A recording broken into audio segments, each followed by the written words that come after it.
Hello friends, आपका स्वागत है स्टडी विद लोकेश साड़ा यूट्यूब चैनल पर। आज हम बात कर रहे हैं संविधान के मूल अधिकार की।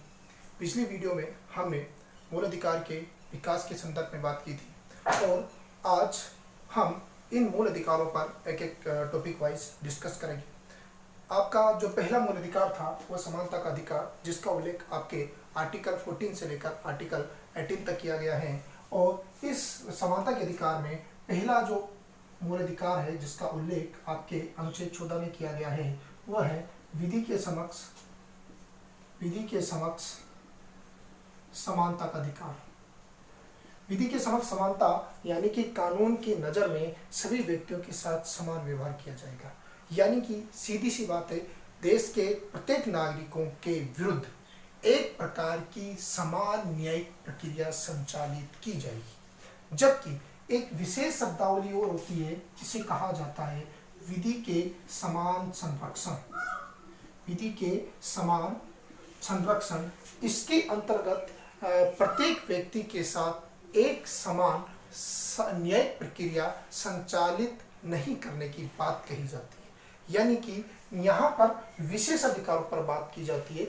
विशेष अधिकार जो विधि सम्मत होते हैं यानी कि कानून द्वारा प्रदान किए जाते हैं, उन विशेष अधिकार व्यक्तियों के विरुद्ध एक विशेष प्रकार की न्यायिक प्रक्रिया संचालित की जाती है विधि के समान संरक्षण के अंतर्गत। और ये हमारे भारत में भारतीय संविधान में इस शब्दावली का प्रयोग न करके विधि के समक्ष समानता की शब्दावली का प्रयोग किया गया है और इस शब्दावली को हमने ग्रहण किया है ब्रिटेन से।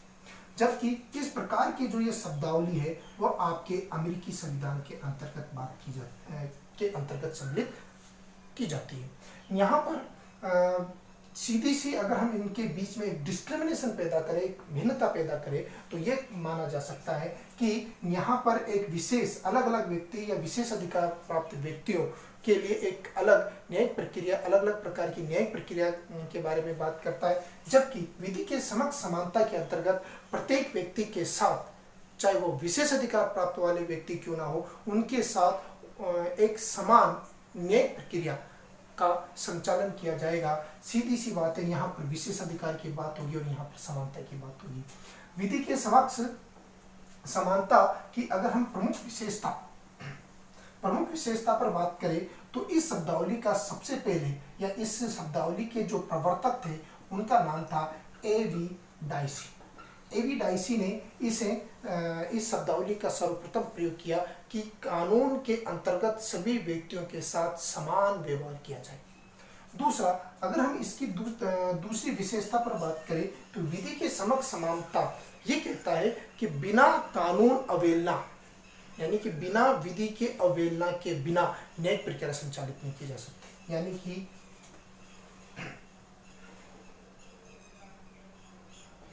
विधि अवहेलना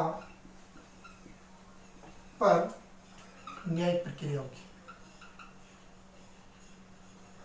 विधि अवहेलना पर यानी कि आप जब कानून तोड़ोगे उसी स्थिति पर आपके विरुद्ध न्यायिक प्रक्रिया संचालित होगी, पहली तो चीज। और विधि की समान न्यायिक प्रक्रिया संचालित की जाएगी। प्रत्येक व्यक्ति के साथ एक प्रकार का जुडिशियल प्रोसीजर्स यहाँ पर कंडक्ट करने की बात कही जा रही है। और जो तीसरी बात यहाँ पर कही जा रही है कि इसके अंतर्गत व्यक्तिगत अधिकार की बात होगी। व्यक्तिगत अधिकार की बात होगी। यहाँ पर व्यक्ति की प्रेस्टीज या प्रतिष्ठा को नहीं देखा जाएगा। यहाँ पर गरीब अमीर या उच्च या निम्न का जो भेद है उस प्रकार का भेद यहाँ पर बात नहीं की जाएगी। केवल व्यक्तिगत जो अधिकार है पर्सनली उसके संदर्भ में बात की जाएगी। तो यह आपके विधि के समक्ष समानता के संदर्भ में शब्दावली मानी जाती है।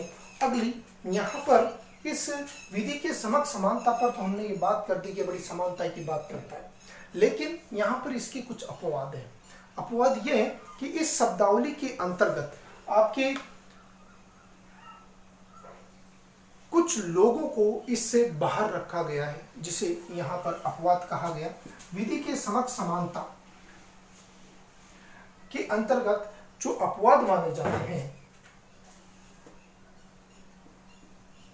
माने जाते हैं, उसमें पहले आते हैं आपके राष्ट्रपति व राज्यपाल। राष्ट्रपति और राज्यपाल इस विधि के समक्ष समानता के अंतर्गत अपवाद माने जाते हैं, लेकिन वो कौन सी स्थिति में माने जाते हैं अगर हम उस पर बात करें तो पहली तो चीज कि राष्ट्रपति और राज्यपाल द्वारा अपनी पदावधि यानी कि पद पर कार्य करने के दौरान कोई जो कार्य किया है उसके प्रति न्यायिक जवाबदेही नहीं होगी। उन्हें यह बात अगर उसके द्वारा कोई काम किया है, जो संवैधानिक कार्य किया है और तो उस स्थिति में वह न्यायालय के समक्ष जाने का अधिकारी नहीं होगा कि भाई आपके द्वारा इस प्रकार का गैर संवैधानिक कार्य क्यों किया है। जैसे आपका जो राज्यपाल है, राज्यपाल ने किसी अल्पमत वाले व्यक्ति को मुख्यमंत्री बना दिया, लेकिन बाद में साबित हुआ कि वह व्यक्ति जिसे मुख्यमंत्री बनाया गया है उसके पास तो एक स्पष्ट बहुमत नहीं है, तो राज्यपाल द्वारा इस प्रकार का जो ये कार्य किया गया वो गैर वैधानिक है और उस आधार पर उसके खिलाफ कोर्ट में मामला चले, यह नहीं माना जाएगा। तो इस प्रकार की प्रोसीजर की बात कही गई है कि पद के दौरान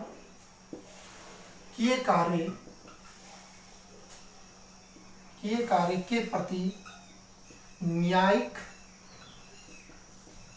जवाबदेही नहीं होगी। यानी कि राज्यपाल ने जो चाहे वह गैर वैधानिक कार्य किया हो उसके अगेंस्ट उसको कोर्ट में नहीं घसीटा जा सकता, पहली तो चीज। इसी तरीके से इस पदावधि के दौरान ये कहा जाता है कि दोनों व्यक्ति यानी कि राष्ट्रपति और राज्यपाल पदावधि के दौरान दांडिक व दीवानी प्रक्रिया संचालित नहीं की जाएगी। इस आधार पर आपका जो राष्ट्रपति और आपके जो राष्ट्रपति और जो राज्यपाल होते हैं वह इस विधि के समक्ष समानता के अंतर्गत इस आधार पर अपवाद के अंतर्गत आ गए। दूसरा जो प्रोसीजर है, दूसरा जो अपवाद है वह क्या है?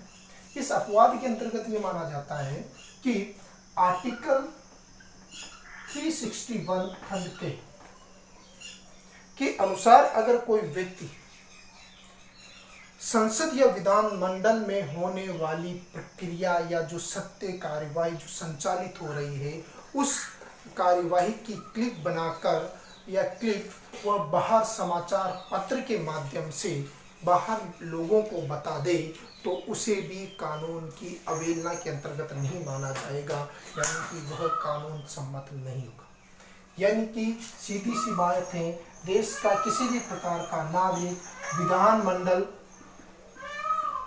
विधान मंडल या संसद की सत्य कार्यवाही का संचालन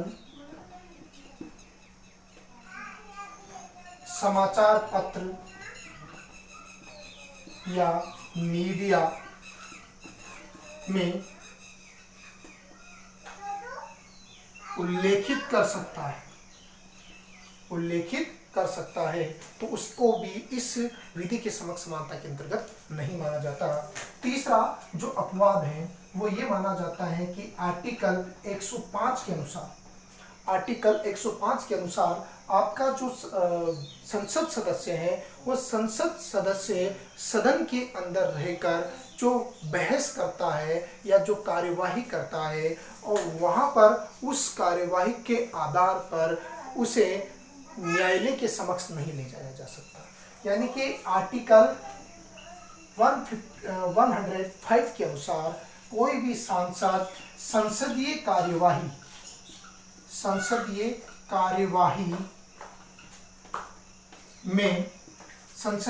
कार्यवाही में बहस के आधार पर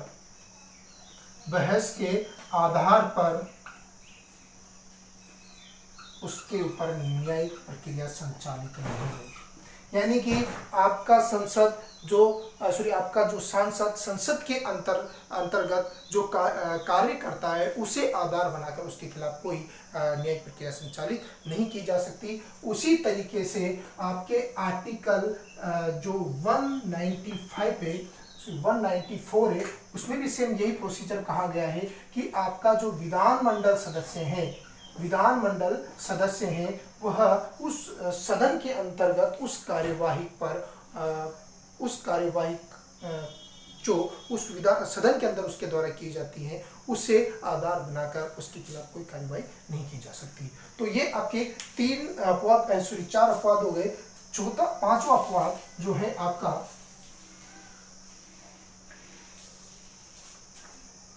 पांचवा अपवाद इसके अंतर्गत जो माना जाता है वो है कि विदेशी शासक राजदूत या फिर कूटनीतिक व्यक्ति